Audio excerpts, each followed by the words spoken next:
Saludos amigos y bienvenidos a este episodio 31º, número 31 del podcast Las Cosas Como Son, que usted puede escuchar en la versión de audio en todas las plataformas de audio podcast, Google Podcast, Apple Podcast, también en Spotify o en Amazon Music. Y también puede ver su versión en vídeo, tanto en el fanpage de Facebook, Profesor Ángel Rosa, como en el canal de YouTube, Profesor Ángel Rosa. Bueno, la semana pasada, por ser la Semana de Acción de Gracias, estuvimos de receso, pero ya regresamos. Y esta semana, obviamente, la noticia que va a dominar la discusión pública es la decisión del alcalde o ahora exalcalde de Cataño, Félix Elcano Delgado, de renunciar a su puesto y posteriormente publicar unas declaraciones en las que pide perdón al pueblo de Cataño, que lo acababa de reelegir por el 80% de los votos, lo cual es una ventaja electoral envidiable para ningún alcalde de los dos partidos en Puerto Rico, por haberles hecho pasar por el mal rato, citándolo a él, de esa renuncia. Todo esto viene como secuela de una serie de información que se ha estado publicando en los medios de comunicación en cuanto a investigaciones alrededor de la administración de Delgado en Cataño, de que hace un par de meses la oficina de la Contralor ocupara las oficinas municipales en medio de un proceso de auditoría. Normalmente ese tipo de acción se hace para salvar documentos de la amenaza de que sean desaparecidos o destruidos en medio de una auditoría de asuntos administrativos y fiscales, y además de que la prensa de Puerto Rico hubiese especulado por mucho tiempo que el alcalde era objeto de una investigación federal involucrando malos manejos y corrupción en la otorgación de un contrato en esa administración. Finalmente, la renuncia se dio el martes en medio de muchas más especulaciones. A eso del mediodía fue que vino a conocerse la noticia de que el alcalde había sometido su renuncia o lo haría en horas cercanas al mediodía del martes.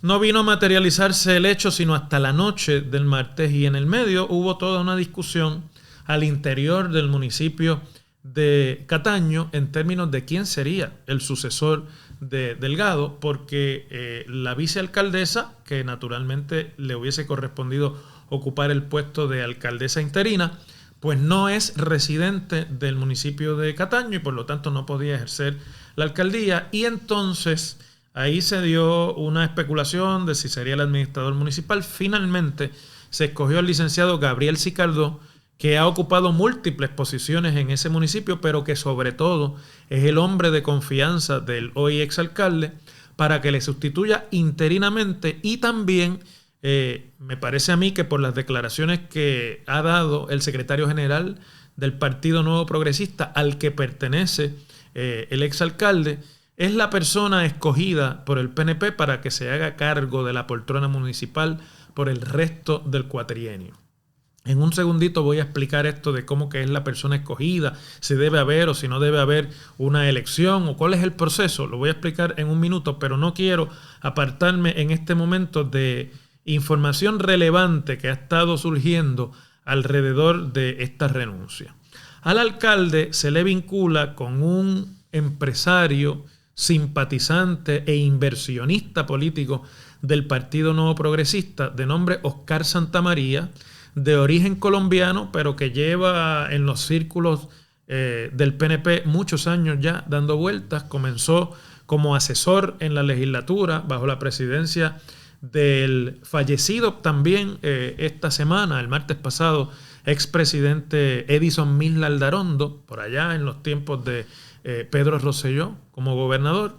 Luego ostentó también puestos de asesoría en la legislatura controlada por el Partido Popular en el cuatrienio que Sila Calderón fue gobernadora,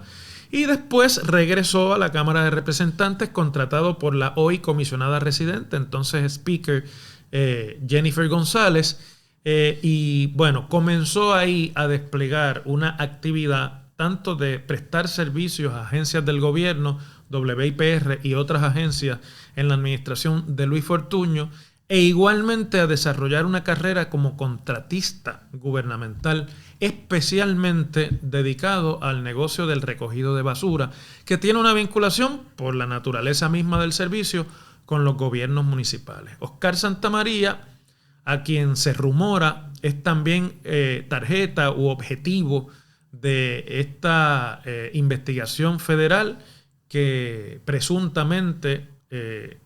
ha ocupado las sesiones de un gran jurado en estos pasados días y que según algunas personas ya cuenta con acusaciones selladas de ese gran jurado. Curiosamente también ha abandonado sus posiciones corporativas en todas las organizaciones corporativas que de una manera u otra estaban vinculadas a sus negocios. La más importante de ellas es una corporación que se llama Waste Collection Corp y que tiene una serie de contratos con varios municipios, tanto del Partido Nuevo Progresista como del Partido Popular Democrático en Puerto Rico, para los servicios de recogido de basura, pero hay otras corporaciones, además de Waste Collection, como Waste Fleet Rental, que se dedica al negocio de camiones de recogido de basura, Waste Enterprises Corp., y dos bufetes o firmas legales en los que él figuraba como figura principal, Law Affairs PSC y Lomax PSC, que también han sido contratistas de servicios legales de varios municipios y de agencias del gobierno y corporaciones públicas. Se le vincula con otra serie de corporaciones en el negocio de los hoteles, en el negocio de carros, en el negocio del manejo de bienes raíces. En fin, es una persona que desplegó todo un desarrollo empresarial un tanto sospechoso al amparo y al rescoldo de su relación con políticos del Partido Nuevo Progresista, especialmente alcaldes. El gobernador Pierluisi el miércoles dijo que le conocía como un abogado vinculado al Partido Nuevo Progresista. La realidad es que, además de haber estado vinculado al Partido Nuevo Progresista, e inclusive en la Comisión Estatal de Elecciones, Santamaría llena todo el expediente de lo que es un inversionista político en el mundo entero y en Puerto Rico. Es una persona que se dedica a invertir en las carreras políticas de ciertos individuos para cuando esas personas obtengan el poder, conseguir entonces acceso a prebendas y a contratos de las agencias públicas. Y bueno, alrededor de esa figura se estaba desarrollando también la investigación del contrato de estas firmas con el municipio de Cataño, que involucra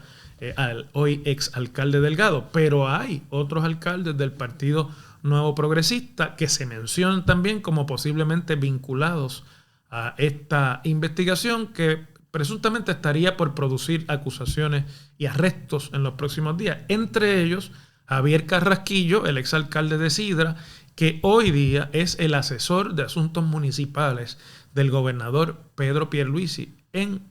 su oficina, en la Fortaleza, y el exalcalde Noé Marcano, también del Partido Nuevo Progresista y del municipio de Naguabo, que es actualmente el director ejecutivo de la Corporación para la Compensación de Accidentes Automovilísticos, la Administración de Compensación de Accidentes Automovilísticos, la famosa ACA, en Puerto Rico, uno de los seguros que administra el Estado puertorriqueño. Pero se mencionan también municipios como el de Trujillo Alto y posiblemente otras municipalidades en manos del Partido Popular, San Germán anteriormente y otras que puedan estar vinculadas a estas operaciones. El hecho cierto es que Delgado renuncia, se crea toda una expectativa alrededor de su renuncia y saca unas expresiones pidiéndole perdón, como ya les dije, al pueblo de Cataño, lo que a mí me parece que son unas expresiones inculpatorias. Es decir, si estaba siendo asesorado por abogados, además de mandar el mensaje indirecto de que él se arrepiente por los actos ilegales que pueda haber cometido, que siempre ayuda en cualquier defensa, no importa cuánta evidencia haya en contra de un acusado, el pedir disculpas y el pedir perdón por cosas que son especulativas, pues básicamente constituye una autoincriminación, lo que debe significar que el alcalde ve como inminente una intervención contra sí de parte de las autoridades federales. El gobernador Pierluisi ha reaccionado pidiéndole a los funcionarios públicos prudencia al momento de ejercer los puestos públicos, pero en cuanto a la realidad de que se está rumorando que alrededor del gobernador hay otros 2 funcionarios muy cercanos a él que están vinculados a esta investigación, el gobernador dice que no tiene información en este momento sobre ello, pero que si así ocurriera, pues estarían fuera de la administración. Yo pienso que aquí, más allá de las expresiones normales y naturales que se dan en este momento, todo el mundo tratando de sacar un poco, ¿verdad?, la vinculación que se pueda tener con figuras como esta. Félix Elcano Delgado no es el único, ni será el único de los políticos electos exitosos en Puerto Rico que tienen que salir de sus puestos por la puerta de atrás y en medio de la vergüenza. Y plantea para el Partido Nuevo Progresista, al que el fantasma de la corrupción en Puerto Rico y de las intervenciones federales le persigue desde fines del siglo pasado, desde la administración del ex gobernador Pedro Rosselló, cuando el entonces fiscal federal de distrito en Puerto Rico dijo que la corrupción en Puerto Rico tenía nombre y apellido y que se llamaba Partido Nuevo Progresista. No ha pasado un solo cuatrienio en que algún funcionario electo o administrativo de gobierno del PNP no termine con las esposas puestas y con el mameluco anaranjado. Y eso ciertamente es un problema de proyección que en medio de la división partidista que el país comienza a experimentar a partir de las elecciones de 2020 trae un gran problema para las posibilidades del PNP por encima de la discusión del ideal de la estadidad y por encima de si el gobierno va a poder o no administrar la recuperación del país y de los fondos federales de recuperación en los próximos 4 años. El hecho cierto es que hay una percepción clara de que en el PNP la corrupción es una norma y es una norma importante para cuando usted llega a puestos electivos. Pero no es el único de los funcionarios ni el único partido donde este problema existe. El Partido Popular Democrático, que es el otro que ha ostentado el poder, también tiene problemas y ha enfrentado problemas de corrupción y de personas vinculadas a las candidaturas principales de ese partido en términos de donativos de campaña que terminan luego señalados por las autoridades, investigados y sometidos a procesos de justicia. Entonces uno tendría aquí que reflexionar y eso es lo que quiero hacer con ustedes en esta ocasión, de por qué el inversionismo político es un negocio en Puerto Rico. ¿Por qué se puede hacer fortuna y se puede hacer carrera en Puerto Rico usted haciéndose amigo y donante de los políticos para llegar al acceso a contratos y al acceso a prebendas gubernamentales? Pues sencillamente porque en Puerto Rico no hay una política tajante en contra de la corrupción y porque los 2 partidos políticos que han gobernado, no puedo hablar de los demás porque no lo han hecho. Cuando gobiernen examinaremos ese comportamiento. No tienen dentro de su liderato ni dentro de su política institucional un verdadero rechazo a la corrupción pública y al inversionismo político y a la manera en la que la gente hace carrera y fortuna en Puerto Rico utilizando los puestos políticos. Elcano Delgado dice en su expresión de pena y de pedir perdón a la gente de Cataño que lo cegó el poder. Y yo tengo que diferir y tengo que diferir vehementemente de esto, porque no es el poder lo que cegó a Elcano, es la avaricia, el no respetar al electorado y el saber además que en Puerto Rico desgraciadamente la competencia entre los 2 partidos importa más para muchos electores que el hacer buen gobierno y buena administración. Y los electores, tristemente dicho, porque es la realidad, terminan premiando en primarias y en elecciones a funcionarios que están ampliamente señalados por su mal proceder, por su mala administración y por manejos turbios en sus oportunidades de ocupar puestos públicos y sin embargo gozan del respaldo habitual y entusiasta de gran parte del electorado de este país. Y eso, mientras esa sea la actitud del pueblo puertorriqueño, no van a dar, los funcionarios federales ni las fiscalías federales no van a dar abasto para los funcionarios que tendrán que seguir arrestando y procesando en Puerto Rico, o como diría aquel exdirector de la oficina del FBI, que le tendrán que dar porn en el asiento trasero de un vehículo federal. Lo estoy usando el acento que utilizó el entonces director del FBI. Pero al Cano y al resto de los funcionarios que se meten en esto, no es el poder no es lo malo aquí. El uso del poder no es nada malo, ni es nada de lo que nadie tenga que temer, ni tampoco tener diferencias. El poder es una gran cosa. Por medio del poder político se pueden hacer muchas cosas. Y si algo tiene la política que no tiene ninguna otra actividad pública ni social, es que con una sola acción desde la política usted puede hacer el mayor bien a la mayor cantidad posible de ciudadanos. Esa es la gran virtud del ejercicio del poder y de la política. El problema, por lo tanto, no estriba en el poder. El problema está en quienes ejercen el poder y cuáles son sus prioridades. En el Puerto Rico que estamos viviendo, de desarraigo y de descomposición social y pública y de crisis, muchas veces es más importante, no solamente para los funcionarios públicos, sino también para algunos desde el sector privado, sacar el mayor beneficio posible y una vez logren eso, seguir andando. Porque habría que preguntarse aquí, y con esto termino, que siempre ponemos mucho énfasis en este tipo de comentarios, en los funcionarios públicos que caen,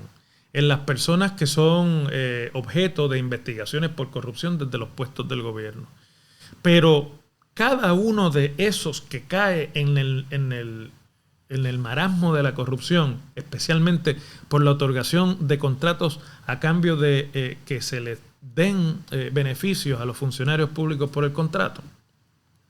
tienen una contraparte en el sector empresarial y en el sector privado que va con la propuesta a donde estos funcionarios, que va con la posibilidad de ofrecerle 1% del contrato que se le otorgue en ganancia personal o en donativos de campaña al funcionario que los otorga. Y esa puerta giratoria de gente que entra y sale del proceso político y del proceso corporativo para simplemente enriquecerse, y otros que aunque salgan derrotados del proceso político son recogidos en otras funciones públicas en las que pueden otorgarle contratos a esos mismos que los han ido enriqueciendo malavidamente. Ese es el gran problema de la corrupción en Puerto Rico y no se arregla única y exclusivamente con los arrestos federales. Los arrestos federales son una manera de mantenerlo a raya, pero llevamos 30 años en esto y siguen arrestando gente por los mismos esquemas, por las mismas faltas y por los mismos actos de corrupción. Es decir, que es como si no hubiésemos aprendido nada. Todos ellos piensan que no van a caer en las garras de la justicia y muchos de ellos, desgraciadamente, se escapan y viven vidas completamente exitosas desde el punto de vista de la política sin jamás rendirle cuentas a la justicia por sus actos. Y yo creo que esto lo debemos reflexionar todos los que me están viendo, porque vale no solamente que le exijamos a los líderes políticos, sino que tomemos nosotros acción con nuestro voto, que es lo único que podemos utilizar para sacar del medio a quienes se prestan para esto y a quienes no tienen ni mantienen una actitud tajante, pero evidentemente tajante, no de palabrería, no de promesa, sino de acción tajante con aquellos que siquiera se mencionan en problemas como los que ahora estamos viviendo. Cano debió haber sido expulsado de sus puestos en el PNP hace mucho tiempo, como no debiera ser Carrasquillo, ayudante del gobernador, y como no debiera ser Noé Marcano, director de una corporación pública. Pero ahí están, y el gobernador dice que no tiene información y que mientras no tenga información los va a mantener en sus puestos. Y esa seguridad de que en Puerto Rico no hay una actitud tajante contra la corrupción es la que alimenta esta cultura de que al servicio público se debe venir no a servir, sino a enriquecerse. Porque el servicio público se ha convertido en una empresa más de hacer gente rica, que quizás de otra manera, por su capacidad intelectual y preparación, no lo hubiesen podido conseguir. No me entretuve hoy en los detalles del esquema de corrupción que todavía no ha salido a la luz pública ni se han producido las acusaciones, y por eso he preferido que la discusión se vaya por otra vertiente que es muy poco discutida en los programas y en los medios de análisis. Pero tan pronto ocurran las acusaciones y ocurran los arrestos, estaremos aquí para discutir en detalle toda esa suciedad a la que desgraciadamente está enfrentado el sector público y el gobierno en Puerto Rico. Les agradezco como siempre su atención a este podcast y los espero nuevamente la semana que viene en otra edición de Las Cosas como Son.